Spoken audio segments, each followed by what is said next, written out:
Good evening. How's everybody doing? Of course, that was Moshe Storch.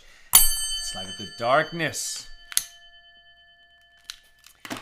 Who's in the house on a Wednesday?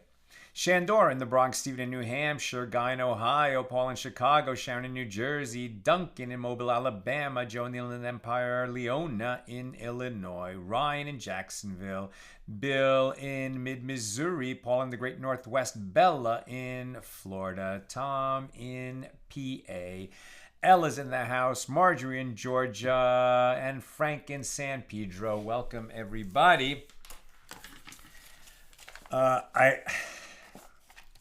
I heard an extraordinary presentation today, heartbreaking.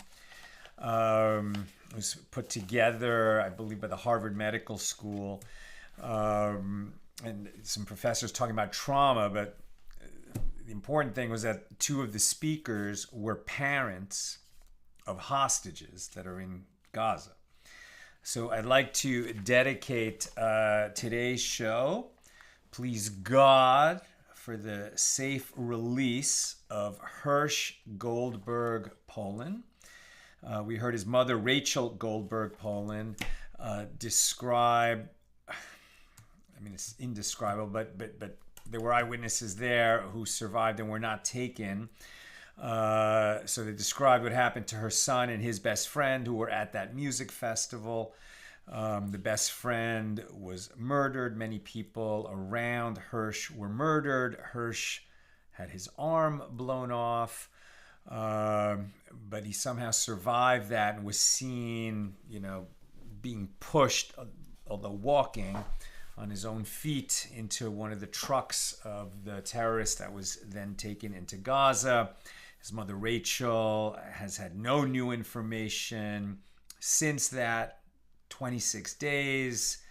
She prays that her son is alive. She can't know for sure.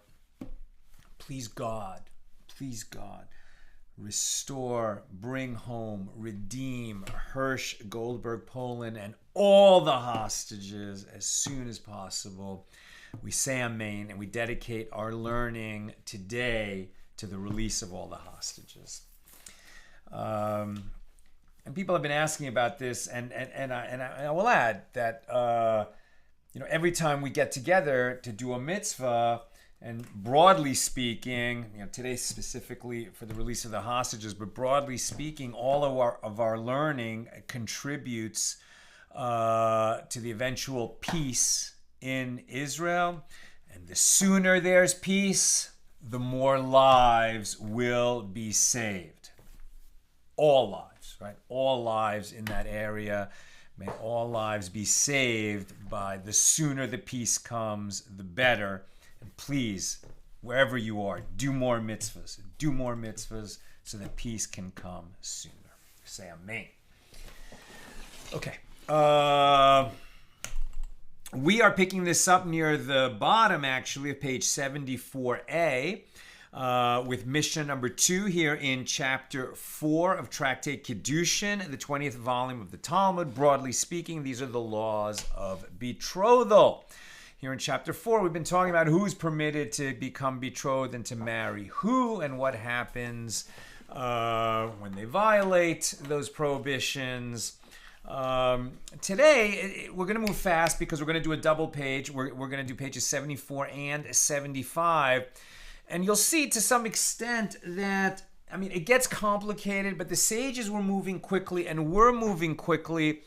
And you can see that there's a lot of interlocking pieces of the puzzle. So, sometimes when you kind of dig into a specific ruling, it's actually a little bit harder to understand than when we move a little bit quickly and we see that the sages are constantly deriving, well, if this person and that person can get married to each other but can't get married to a third according to the view of one sage, well, then what about this other guy who can get married to this one? Can he therefore get married to those or not?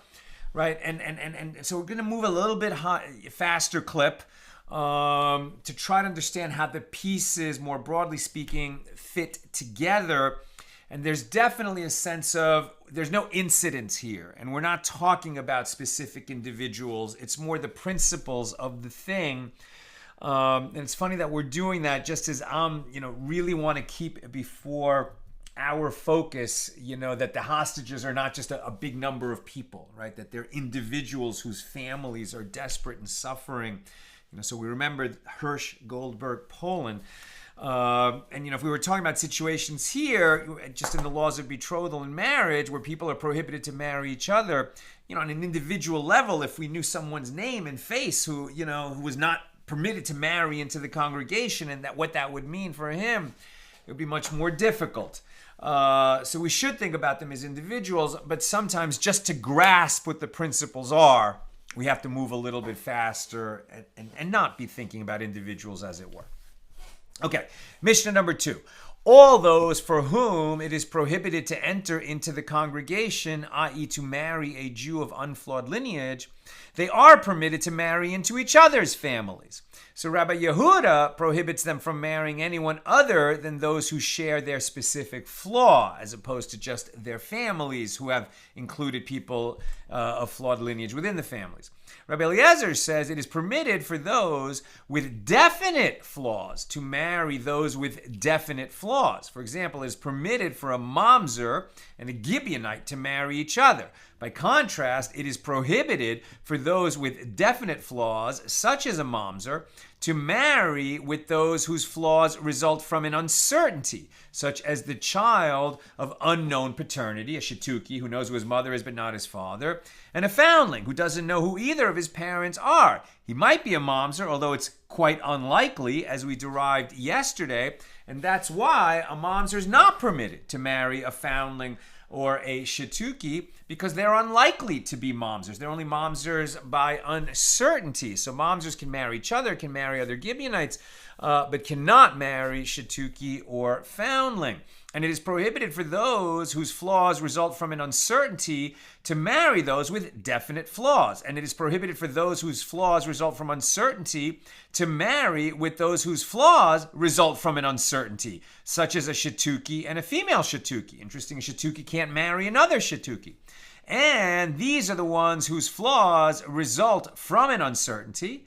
Who are they? A shituki, a foundling, as we've discussed, and a Samaritan, right? The Samaritans, known in Hebrew as kutim, these were these people that were brought into the land, and they were brought from different countries.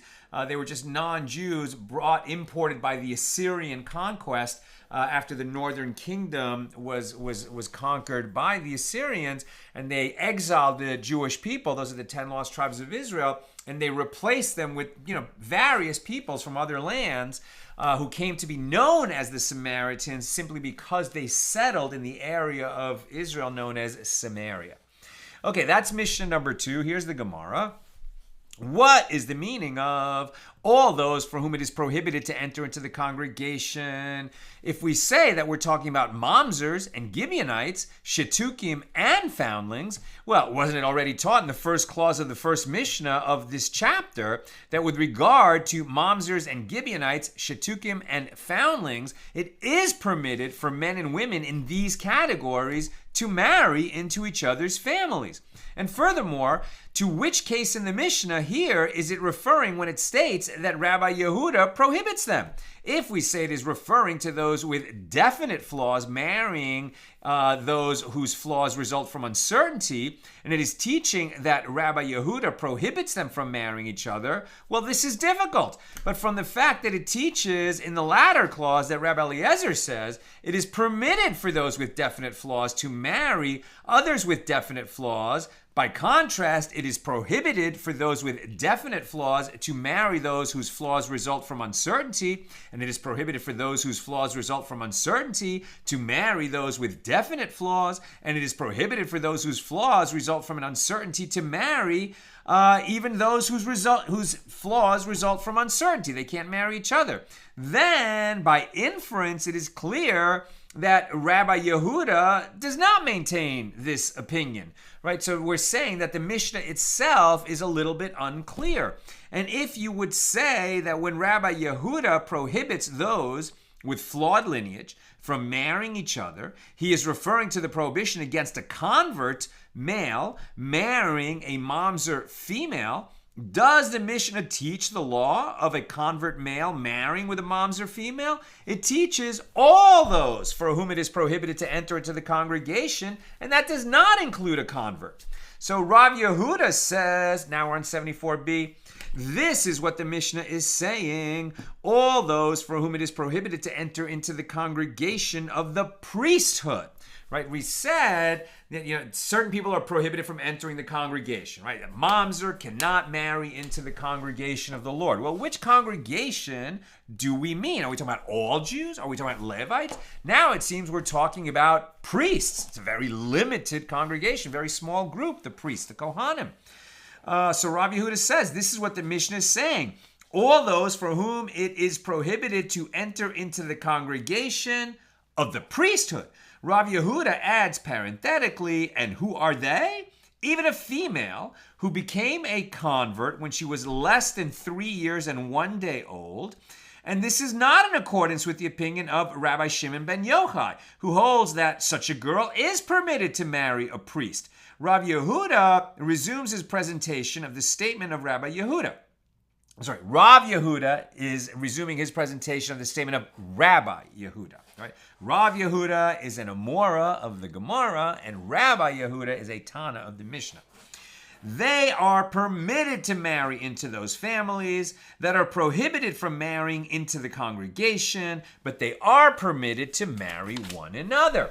So the Gemara asks, and let us establish the Mishnah as referring to a girl who became a convert at 3 years and 1 day old or older, and then it will accord even with Rabbi Shimon ben Yochai's opinion, as he agrees that this convert may not marry a priest. Right? So the sages disagree with each other. Can a convert woman marry a priest or not? And does it matter at what age she became a convert? So the Gemara answers, if so, the Mishnah is broken, i.e. it contradicts itself. As if the Mishnah states that even a female who converted when she was older than 3 years and 1 day old may marry one with flawed lineage, one would make an incorrect inference as follows.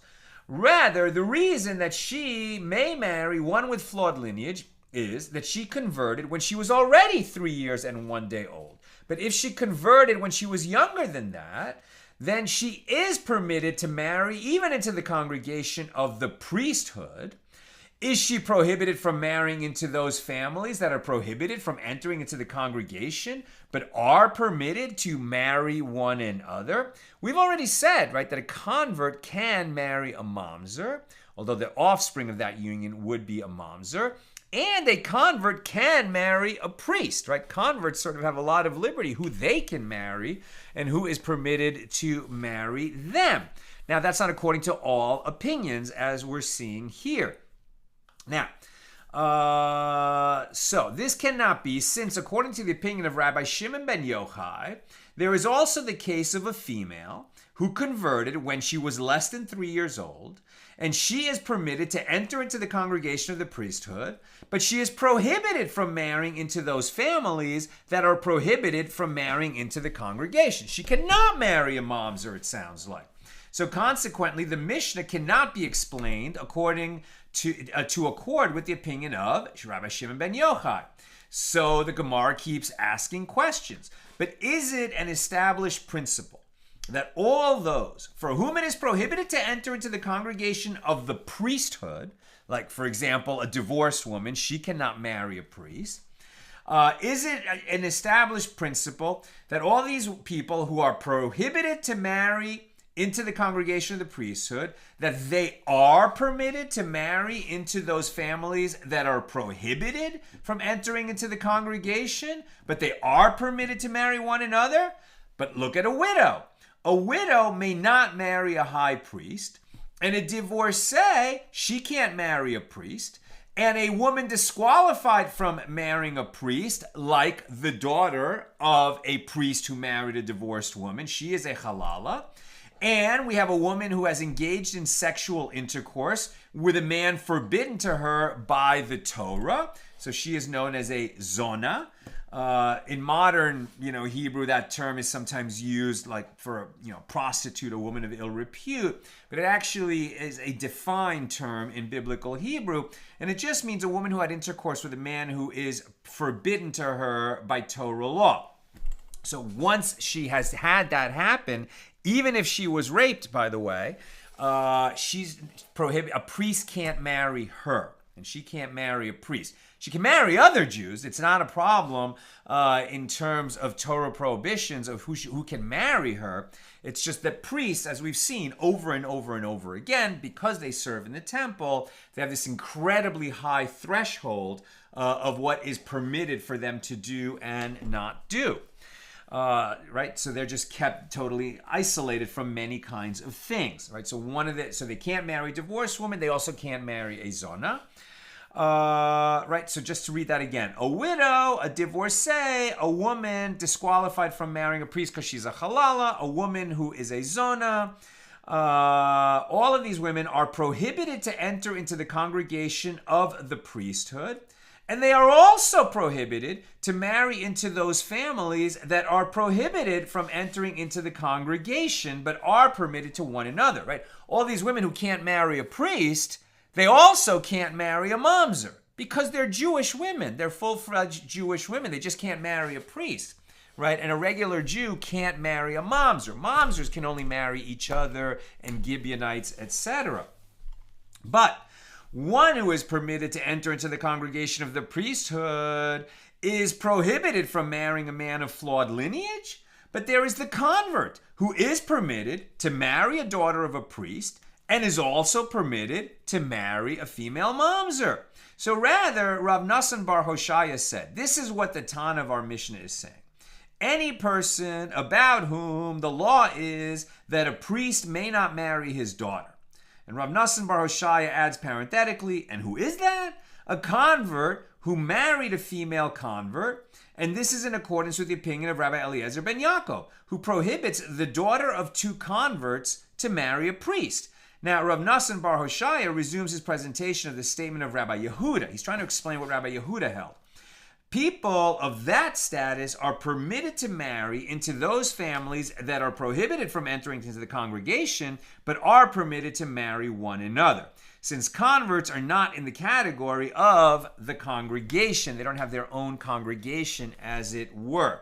And that's why I labeled today's class Interlocking Pieces of the Puzzle. It's almost like, they got these Venn diagrams, who can marry who can't marry who, right? And they keep sort of moving the boundaries because we have competing definitions and competing holdings from different sages.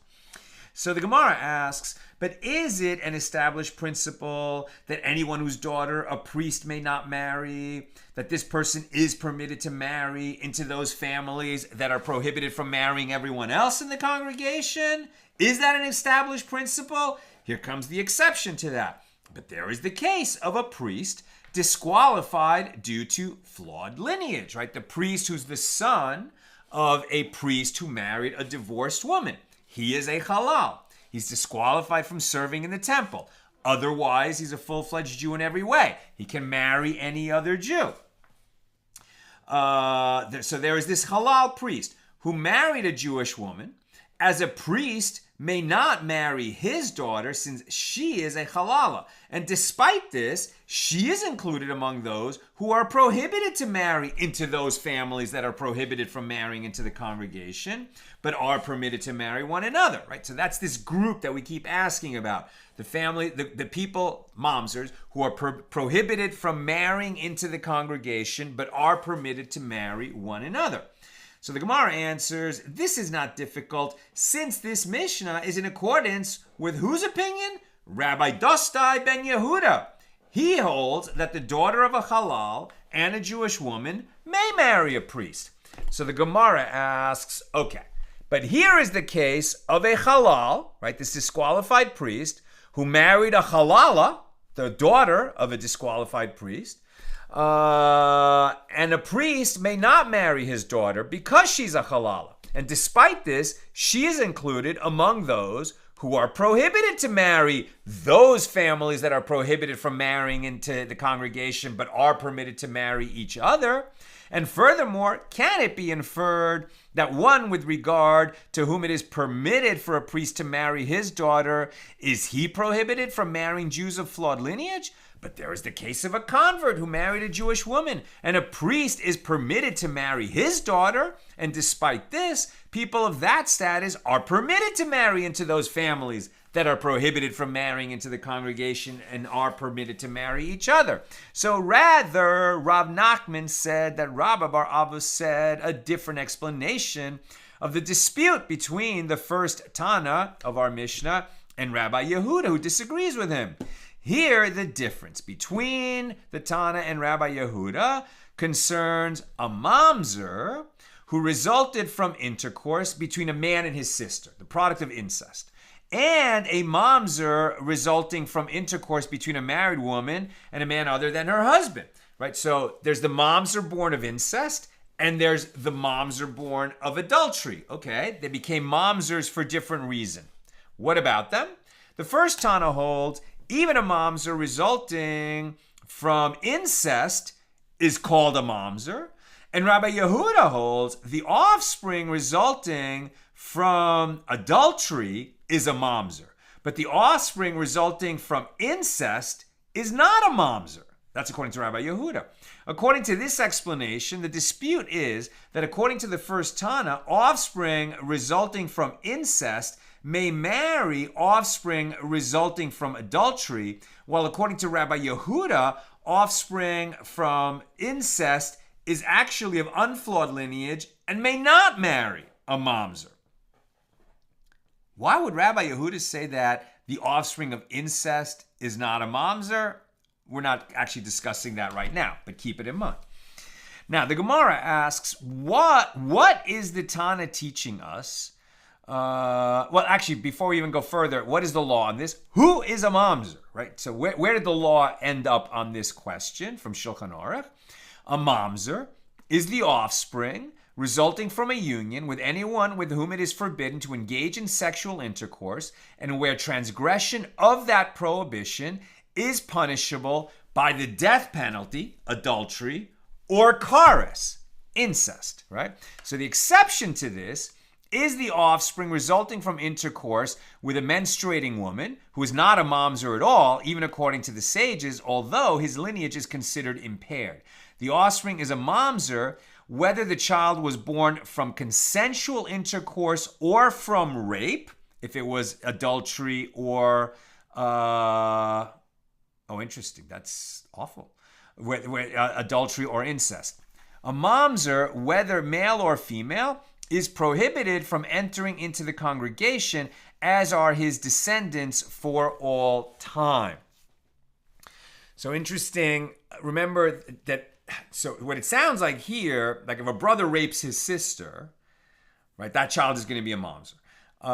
And if a Jewish man rapes the Jewish wife of another Jewish man, it sounds like that would be a mamzer also. Although I'm not sure about that. We'd have to dig a little bit more into that. But it sounds like Rabbi Yehuda was in the minority on this question of the child of incest is not a mamzer. It sounds like is a mamzer. Okay. So the Gemara asks, what is the Tana teaching us with this? Well, we already learned this in a Mishna, Tractate Yevamos. Who is a mamzer? Any offspring who was born of a union prohibited by the verse, he shall not enter, Deuteronomy 23:2. In other words, if the union was a violation of any kind of prohibition, even that of a prohibition that is not subject to the punishment of kares, the child is a mamzer. That's the broad definition of Rabbi Akiva that is not the law. Now the Mishnah continues, Shimon Hatimni says, any offspring who is born of a union enjoined by a prohibition, for which one is liable to receive kares, death at the hands of heaven, shorten life, and the law is in accordance with his statement. Rabbi Yehoshua says, any offspring who is born of a union enjoined by a prohibition, for which one is liable to receive court-imposed capital punishment. That's adultery. This demonstrates that the question of whether mamzer status results from sexual intercourse between siblings, incest, for which one is liable to receive kares rather than capital punishment, has already been addressed in a Mishnah. Therefore, Rav Nachman's explanation of this Mishnah must be rejected. So rather, Rava said, the difference between them, going back to the Mishnah we're talking about now, and I guess the difference between the Tana of the Mishnah and Rabbi Yehuda involves the law of a male Ammonite and a male Moabite convert. And this is what the Tana of our Mishnah is saying. All those for whom it is prohibited to enter into the congregation. And Rava adds, and who is that? A male Ammonite and a male Moabite convert. And Rava resumes by saying they are permitted to marry one another, though they may not marry into the congregation. So the Gemara asks, if so, what is the reason of Rabbi Yehuda for prohibiting these marriages? Rabbi Yehuda should also permit an Ammonite convert to marry a female mamzer, as an Ammonite is not fit to enter the congregation. So we've said those who are prohibited to marry into the congregation can marry one another, like a mamzer and a Gibeonite. So an Ammonite and a Moabite convert are not permitted to marry into the congregation, so they should be permitted to marry a mamzer and a Gibeonite. And this is what the Tana is saying. Although Rabbi Yehuda generally prohibits a convert from marrying a mamzer female, this matter applies only to a regular convert, because a regular convert is fit to enter the congregation. And that's why Rabbi Yehuda says, well, a convert can marry anyone he wants. He's a full-fledged Jew. So why would we permit him to marry a mamzer who's not allowed to marry other Jews? That's Rabbi Yehuda's view. But a male Ammonite convert and a male Moabite convert who are not fit to enter the congregation, nobody can marry them, they are not prohibited from marrying a female mamzer, and there is no dispute between Rabbi Yehuda and the first Tana. Note that they're saying a male Moabite or a male Ammonite, very specifically talking about males, because a female Moabite certainly can convert and marry any other Jew. And the great example of that is Ruth, and from the book of Ruth, and she not only married Boaz, but their descendant is King David. Okay. Now, the sages taught in the Tosefta, Yevamos 8:1, a boy 9 years and 1 day old, if he is, statutorily raped, right, by an adult woman, nevertheless, the act of intercourse that happened when that was performed is considered intercourse. By legal definition, that act of rape is an act of intercourse. Now, if this happened, so a boy 9 years old whose sexual intercourse is considered an act of intercourse with regard to sexual transgressions. So if he was an Ammonite or a Moabite convert or an Egyptian or an Edomite convert or a Samaritan or a Gibeonite or a halal or a mamzer, and who engaged in sexual intercourse with the daughter of a priest or the daughter of a Levite or an Israelite woman, he has thereby disqualified her from the priesthood. She should be disqualified anyway because she raped this child. But that's not the matter we're talking about right now. The point here is if she had sex with this, man who is a minimum of 9 years old, That they're just talking about the minimum age at which this kicks in terms of disqualifying her. Obviously, if this was an adult, it would be the ruling that we're really getting at here, that if a Jewish woman has sex with these people who are prohibited to marry into the congregation of Israel, and she does that, then she is going to be disqualified from ever marrying a priest. She, even though she did this, she could later marry a regular Jew, but she couldn't marry a priest, right? From the priesthood. Now, Rabbi Yosei says anyone whose offspring is unfit to marry a priest disqualifies a woman with whom he engages in intercourse from ever marrying a priest. And anyone whose offspring is not unfit does not disqualify her from subsequently marrying a priest. All right, because remember that a high priest can only marry a virgin. A priest cannot marry a divorcee, but he can marry a widow, and he can marry, in certain situations, a woman who is not a virgin and is not a widow either, but in some situations he cannot. Now, Rabbi Shimon ben Gamliel says, and now we're on page 75a, anyone whose daughter you may marry his widow. What does this mean? If a priest is permitted to marry someone's daughter, he is likewise permitted to marry that person's widow. She has not become disqualified to marry a priest by having engaged in sexual intercourse with her husband. And anyone whose daughter you may not marry his widow either. Right? But in other words, if a Jewish woman had married, somebody that was prohibited to her, like a mamzer, right? She's not permitted to marry a mamzer, but she did it anyway. And then, he died. So now she's a widow. So normally a priest is permitted to marry a widow. But because she married a mamzer who was prohibited to her, now she's disqualified from marrying a priest. Okay, makes sense. And anyone whose daughter you may not marry his widow either. So the Gemara asks, what difference is there between the first Tan of our Mishnah and Rabbi Yosei, as they appear to be saying the same thing? So Rabbi Yochanan says, the practical difference between them concerns a Jewish woman who engaged in intercourse with a second-generation Egyptian. Right? We've learned before that an Egyptian can convert to Judaism, but he can't marry other Jews. He can only marry other converts, or I think a mamzer. The second-generation Egyptian, same thing. The third-generation Egyptian convert can marry any other Jew. Here we're talking about a second-generation Egyptian. So he can't marry other Jews, but his son can.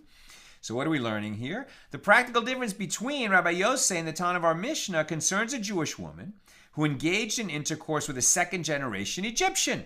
So the Torah prohibits Egyptian converts and their children from entering into the congregation by marriage. But the grandchildren of the Egyptian convert, i.e. the third generation, they are permitted to marry Jews with unflawed lineage.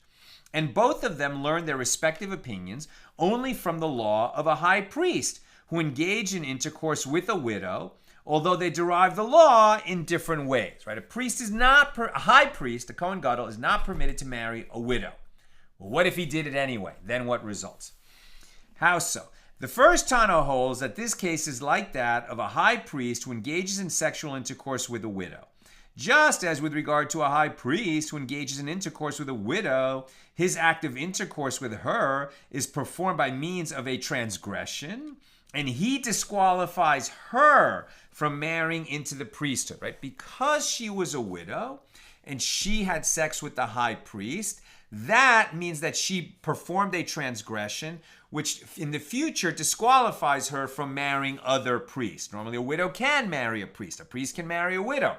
But a widow who has engaged in sexual intercourse with the high priest, who is prohibited to her, and she to him, now this has made her a zona, disqualified from marrying a priest, a different priest down the road. That means disqualifies from marrying to the priesthood. And Rabbi Yosei holds, he derives it a little differently. As he says, it is like a high priest who engages in sexual intercourse with a widow. Now, just as with regard to a high priest who engages in intercourse with a widow, their offspring is unfit for the priesthood, as they have the status of halal, a disqualified, right? The son of a priest, and the high priest would have to be a priest, and his son would be another priest after him. But if it's his son by a widow that the high priest married against this prohibition, then the son is a halal, a disqualified priest who cannot serve in the temple. Right? So the offspring of the high priest with a widow is a halal, and he similarly disqualifies her from marrying a priest by engaging in intercourse with her. So too, anyone whose offspring is unfit for the priesthood also disqualifies her, his wife, from subsequently marrying a priest. And this comparison serves to exclude a second generation Egyptian whose offspring is not unfit. Right? The third generation can marry a Jew of unflawed lineage. As the verse states, the children of the third generation that are born to them may enter into the congregation of the Lord. Deuteronomy 23:9. Therefore, a second generation Egyptian does not disqualify a woman with whom he engages in intercourse from marrying a priest. Now, the Baraisa also taught that Rabban Shimon ben Gamliel says, anyone whose daughter you may marry his widow. And anyone whose daughter you may not marry his widow either. So the Gemara asks, what difference is there between the opinions of Rabbi Yosei and Rabban Shimon ben Gamliel? They seem to be saying the same law.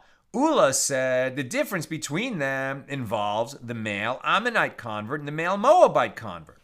According to the opinion of Rabbi Yosei, male Ammonite and Moabite converts disqualify a woman with whom they engage in sexual intercourse from subsequently marrying a priest. Whereas Rabban Shimon ben Gamliel says they do not disqualify her.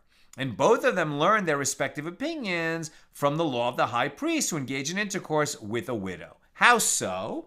Rabbi Yosei holds that this case is like that of the high priest who engages in intercourse with a widow. And just as with regard to a high priest who engages in sexual intercourse with a widow, the law is that his offspring are unfit for the priesthood as a halal, and he similarly disqualifies her from marrying a priest by engaging in intercourse with her. So too, anyone whose offspring is unfit for the priesthood, including a male Ammonite and Moabite convert, also disqualifies the woman from marrying a priest subsequently because he had sex with her. He has rendered her disqualified to later marry a priest. Rabban Shimon ben Gamliel holds the derivation is different. He says this is like a high priest who engages in sexual intercourse with a widow. And just as with regard to a high priest who sleeps with a widow, all his offspring are unfit, the females as well as the males, right? The males unfit to serve in the temple, the females unfit to marry a priest. And he disqualifies her by engaging in intercourse with her. So too, everyone about whom the law is that all his offspring are unfit, even the females, disqualifies a woman with whom he engages in intercourse from marrying a priest. And this comparison would exclude the male Ammonite or Moabite convert, as the females born to them are fit to enter into the congregation. As the master said, an Ammonite man is prohibited from entering to the congregation, but not an Ammonite woman. And similarly, a Moabite man is prohibited from doing so, but not a Moabite woman. Rav Chisda says all concede with regard to a widow of questionable lineage, i.e. a widow whose husband might have been a halal, that she is unfit to marry into the priesthood. And the Gemara explains who is the most lenient of those rabbis of the Mishna, the Tanaim. It is Rabban Shimon ben Gamliel. And he says, anyone whose daughter you may marry, you may also marry his widow. And anyone whose daughter you may not marry his widow either. And he said the latter clause to exclude what? It is to exclude a widow of questionable lineage. And it teaches that she is unfit to marry into the priesthood since the daughter of one who was possibly a halal is prohibited from marrying a priest. And the Gemara comments, this statement of Rav Chisda serves to exclude the opinion of these following Tanaim. As we learned in the Mishna and Tractate Aduyos, Rabbi Yehoshua and Rabbi Yehuda ben Betera testified with regard to a widow of questionable lineage that she is fit to marry into the priesthood. And what is the reason for this lenient ruling? It is a case of compound uncertainty. And the principle is that in a case of compound uncertainty, the ruling is to be lenient. We might be stringent when there's one degree of uncertainty, but where we're saying uncertainty about an uncertainty, Now we can't be stringent, we need to be lenient. New subject. The Mishnah teaches that according to Rabbi Eliezer, it is permitted for those with definite flaws to marry with other people who have definite flaws, right? Like a known mamzer can marry a known female mamzer. And for example, is permitted for a known mamzer to marry a known Gibeonite. By contrast, it is prohibited for those with definite flaws to marry those whose flaws result from uncertainty. And it is also prohibited for those whose flaws result from uncertainty to marry those whose flaws result from uncertainty. Right? Interesting. Uncertain mamzer cannot marry uncertain mamzer. Uncertain mamzer cannot marry definite mamzer. Definite mamzer can marry definite mamzer. Okay? Rav Yehuda says that Rav says the law is in accordance with the opinion of Rabbi Eliezer. Rav Yehuda added, when I said this law in front of Shmuel, he said to me, Hillel the elder teaches the Mishnah as stating like this: Jews with 10 types of lineage ascended from Babylonia, right? That was the first Mishnah of this chapter. And all of them, i.e. all of those who may not enter into the congregation, even those whose flaws result from uncertainty, are permitted to marry into each other's families. And you said that the law is in accordance with the opinion of Rabbi Eliezer? ? So the Gemara comments, and a contradiction can be raised from this statement of Rav against another statement of Rav. And similarly, a contradiction can be raised from this statement of Shmuel against another statement of Shmuel, as it was stated that they had the following dispute. With regard to a betrothed woman who became pregnant during her period of betrothal, and it is unknown whether it was her betrothed or someone else who impregnated her, Rav says that the offspring is a mamzer. The assumption is that she was impregnated by a different man and that the child is the offspring of a betrothed woman and a man other than her betrothed. And Shmuel says that the offspring is a shituki. Since there is no proof that it is a mamzer, she might have been impregnated by her betrothed. So the Gemara explains the respective opinions. Rav says the offspring is a mamzer and is therefore permitted to marry a female mamzer. And Shmuel says the offspring is a shituki and is prohibited to marry a female mamzer. And it is seen here that Shmuel prohibits one whose flaw results from an uncertainty from marrying somebody who is a definite mamzer, whereas Rav permits such a person to marry a definite mamzer. And this contradicts their earlier statements, in which Rav prohibited one whose flaw results from uncertainty from marrying a definite mamzer, and Shmuel permitted it. So the Gemara answers, okay, so reverse the opinions in this dispute so that Rav is the one who says the offspring is a shituki and prohibited, and Shmuel says the offspring is a mamzer and permitted. And the Gemara asks, well, if so, why do I need 2 instances of the same dispute? And the Gemara answers, no. It is necessary to state the dispute twice, because if it were stated only with regard to that Mishnah, which discusses an unmarried woman whose offspring is a shituki, one could have said it was with regard to that case that Rav states his opinion, because the majority are fit with regard to her, and only a minority of men are those who are forbidden to her as relatives, or those who are disqualified from entering into the congregation. But there, in the case of a betrothed woman who became pregnant, where the majority of men in the world are unfit with regard to her, because she's permitted only to her betrothed once they get married, one might say that Rav concedes to Shmuel that her child is a definite mamzer.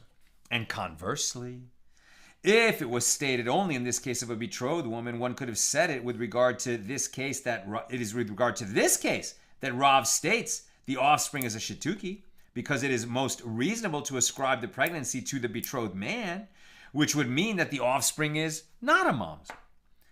But in that case of an unmarried woman, one might say that he agrees with Shmuel that the child is considered to be a definite mamzer. It is therefore necessary to state both cases. And if you wish, say, actually, do not reverse the opinions. And what is the meaning of the term mamzer when Rav says it?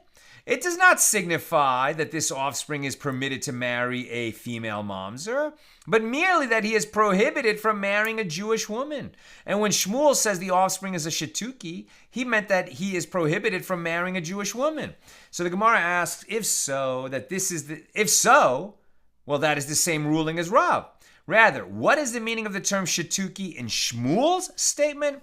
It is that one silences, mishatakin him, disqualifies him from the law of the priesthood. In other words, even if the betrothed man was a priest, the child is not considered a priest. And the Gemara questions this. Well, but that's obvious. Now, if one silences him from the law of a Jew with unflawed lineage, and he is not allowed to enter into the congregation, is it necessary to say that he is silenced from the law of the priesthood? Rather, what is the meaning of shituki in Shmuel's statement? It is that one silences him from his presumed father's property, i.e., this questionable son of the priest will not inherit because we don't know that it's the priest's son. And the Gemara again questions, but this too is obvious. We don't know who the father is. And the Gemara answers, no. It is necessary in a case where this son sees possession of the property of the betrothed man, claiming that the betrothed man is his father. It is with regard to such a scenario that Shmuel said that the property is taken away from him, and one does not say that the burden of proof rests upon the other inheritors to demonstrate conclusively that the betrothed man is not his father. And if you wish, say, what is the meaning of shituki in Shmuel's statement? It means beduki, meaning that they examine his mother, and if she says, well, yeah, I engage in sexual intercourse with a man with unflawed lineage, so then we believe her. And the Gemara asks, in accordance with whose opinion is this law? It is in accordance with the opinion of is it in accordance with the opinion of Rabban Gamliel? But didn't Shmuel already say it once? As we learned in the Mishna, in Tractate Ketubos. If an unmarried woman was pregnant, and people said to her, what is the status of the fetus? And she said to them, it is from so-and-so, and he is a priest. Rabban Gamliel and Rabbi Eliezer say, we believe her. And Rabbi Yehoshua says, we don't believe her. And Rabbi Yehuda says that Shmuel says the law is in accordance with Rabban Gamliel. And this shows that Shmuel has already issued an explicit ruling in Rabban Gamliel's favor. So why did he repeat himself? And the Gemara answers, it is necessary for Shmuel to rule twice, as if he had learned it only from the Mishnah discussing an unmarried pregnant woman, I would say that he rules that way there, where the majority of men in the world, of Jews in the world, are fit with regard to her, as her unmarried status means that the offspring resulting from sexual intercourse with most men would just render it a regular Jew, not a mamzer, because she's a single woman. She's not a married woman with whom this would be adultery. And most men, are not her brother.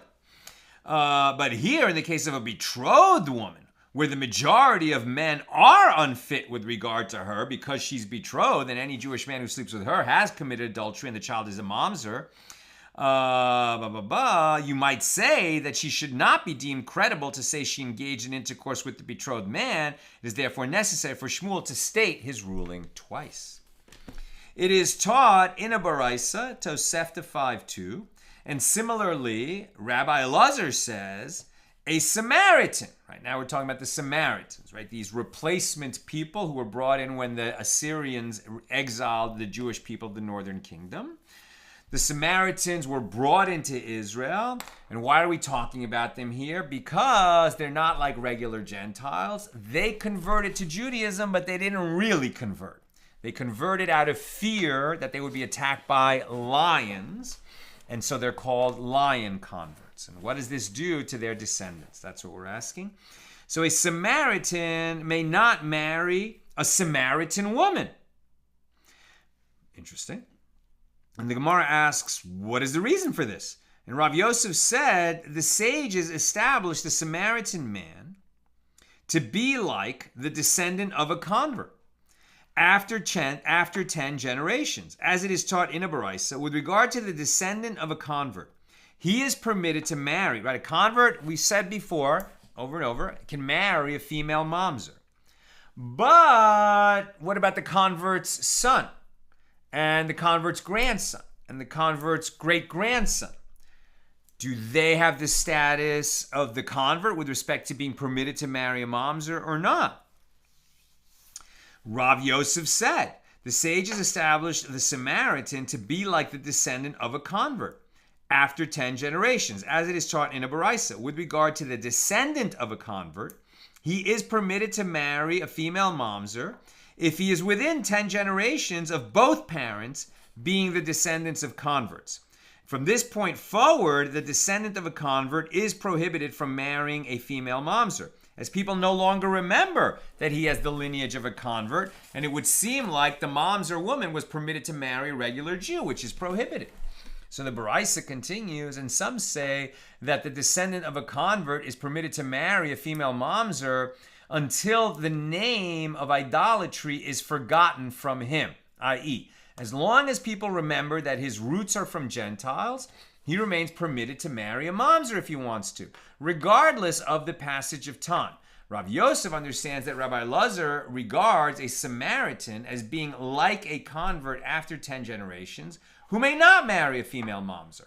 Since Samaritans assimilated among the Jewish people and are no longer recognized by the public as having Samaritan lineage, they may not marry those of flawed lineage, including, presumably, other Samaritans.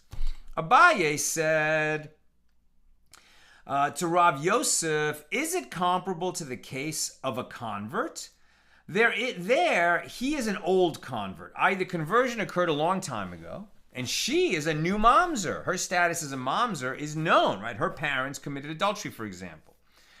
So consequently, people who see this, old convert, as it were, a convert from generations ago, marrying the female mamzer, people will look at that and say, a Jewish man is marrying a female mamzer. Here, this and that, the two Samaritans are the same as each other. If people consider the Samaritan man as being assimilated among the Jewish people, and consequently he may not marry a woman of flawed lineage, the Samaritan woman should likewise be considered a Jew of unflawed lineage. So rather, the Gemara rejects the previous explanation in favor of the following. When Rav Dimi came from Eretz Yisrael, he said, Rabbi Elazar holds in accordance with the opinion of Rabbi Yishmael, and Rabbi Yishmael holds in accordance with the opinion of Rabbi Akiva, concerning a different law. And the Gemara clarifies, Rabbi Elazar holds in accordance with the opinion of Rabbi Yishmael, who says, Samaritans are lion converts, i.e. they converted out of fear of being attacked by lions for worshiping idols in the land of Eretz Yisrael. They were never converts for the sake of heaven, and so they remained Gentiles according to Jewish law. Now let me just read you some quick background on the Samaritans before I come back to this. Right, Samaritans. The term Kutim, Samaritans, describes members of several nations who were sent to Eretz Yisrael by the Assyrian king. They settled in Samaria, which is why they're called Samaritans.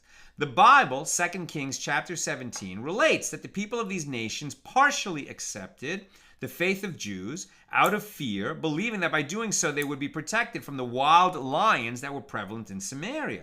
Consequently, the expression lion converts was coined. These converts continued to worship idols alongside their adoption of Jewish practice and part of Jewish belief. You see why it wasn't wholehearted Judaism if they're still worshiping idols. If you convert to Judaism and keep worshiping idols, you become liable to the death penalty because a convert is a convert, and if he then commits avodah zarah, idolatry, that's a death penalty offense. Better they shouldn't convert. But that's what happened. Now, look at the sort of political, societal aspect of this. At the start of the Second Temple period, there was increased hostility between the Jews and the Samaritans and their allies. The Samaritans resorted to tale-bearing, incitement, and even military action to prevent the rebuilding of the temple, the Second Temple, and the walls of Jerusalem. Some Jewish families in Judea, even from among the priesthood, intermarried and assimilated among the Samaritans. Over the course of time, there were periods when the deep animosity between the two peoples was aggravated. At one point, Yochanan Hyrcanus, the high priest and leader of Judea, traveled to Samaria and destroyed the Samaritan temple on Mount Gerizim. There were also times when Judea and Samaria were allies, such as during the revolt of Bar Kokhba against the Romans around the year 135. So there were various opinions among the sages with regard to the status of the Samaritans concerning the laws of marriage and other matters. Eventually, the sages decided that the prevalence of idolatry among the Samaritans, fostered by Greek and Roman influence in their community, meant that they had the status of Gentiles in all respects. Probably meaning that they're assumed to be Gentiles unless they, in modern times, or 2,000 years ago, but modern to the sages, would then do a full-fledged conversion. They could probably separate themselves from the Samaritan community. But simply being a Samaritan did not mean that they were Jews, even though there were times in history when that was the case. Going back to our discussion. And Rabbi Yishmael holds in accordance with the opinion of Rabbi Akiva, who says in the case of a Gentile or a Canaanite slave who engaged in sexual intercourse with a Jewish woman, the offspring is a mamzer. That's Rabbi Akiva. We know that the law is if a Gentile engages in intercourse with a Jewish woman and produces offspring, that offspring is a Jew of unflawed lineage. Since over the generations, Jews assimilated with Samaritans who have the status of Gentiles, the descendants of those Jews who married Samaritans have the status of uncertain mamzers, at least according to the opinion of Rabbi Akiva. Now, the Gemara asks, but does Rabbi Yishmael hold in accordance with the opinion of Rabbi Akiva in this matter? But doesn't Rabbi Yochanan say in the name of Rabbi Yishmael?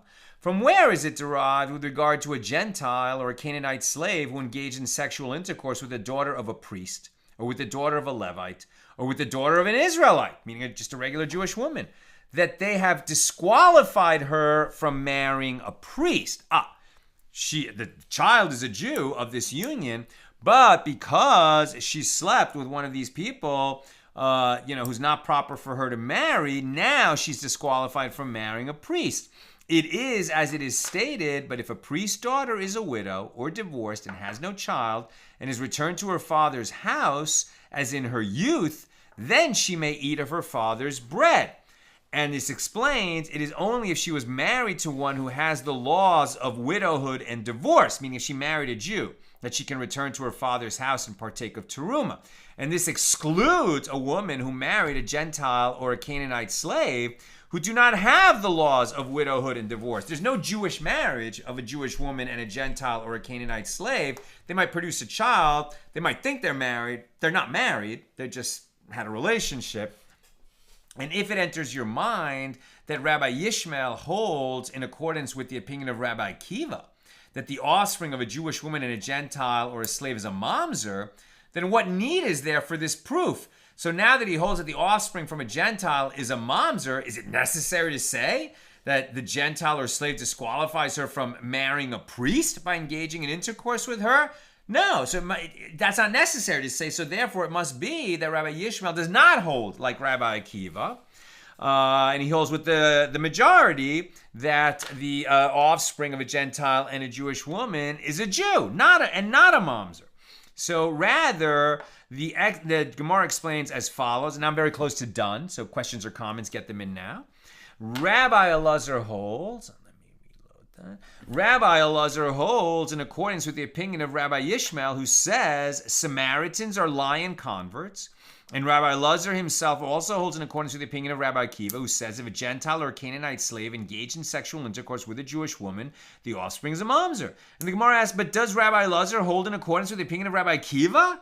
No, he doesn't. Doesn't Rabbi Elazar say, although Beis Shammai and Beis Hillel disagreed with regard to the law of rival wives, as to whether the rival wife of a Yavama, who is a forbidden relative of the Yavam, is obligated in or exempt from Yibum, levirate marriage, they concede that a mamzer is only the offspring born from one whose prohibition is a prohibition of forbidden relatives and punishable by Karis.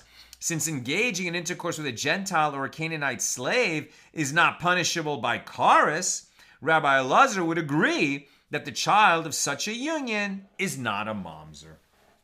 Okay, let's take a couple of questions. The hour is late. Bill, quick question because I think I remember the answer, but I'm not sure. Can a divorced man marry the daughter of a priest? My gut says yes, because it's in the service of the temple. That's an issue. A divorced man, there is no disqualification about divorced men, right? Like if a priest got a divorce, right, he can't remarry his own wife because she's a divorced woman. But the fact that he, lost a wife through divorce or marriage or through death or divorce doesn't affect his status of who he can marry again. So if you're asking, what about the question is the daughter of a priest who married a divorced woman, she is a halala and she cannot marry a priest. Joseph, is there any sort of provision of justice for the mamzer to care for it as an orphan in some way? He's not a mamzer is not an orphan. Right? Like, if we know that this child of adultery, the harsh thing for him is that other Jews won't marry him. He can marry a mamzer, he can marry other people. He can also leave the faith, and just go marry whoever he wants. And I'm sure that probably happened, since there's this stigma. If he goes and lives among the Gentiles, they won't care whether he's a mamzer or not. So probably that's something that would happen. But in terms of, does he need like the community to care for him? He's got a mom, right? It's not that he loses his mom because he's a mamzer. He's not an orphan in that way. It's just that, he's the offspring of a prohibited union. If he's abandoned, right, then like usually what we've said, right, if he's a foundling or a shituki, right, the odds are that didn't happen because he was a mamzer.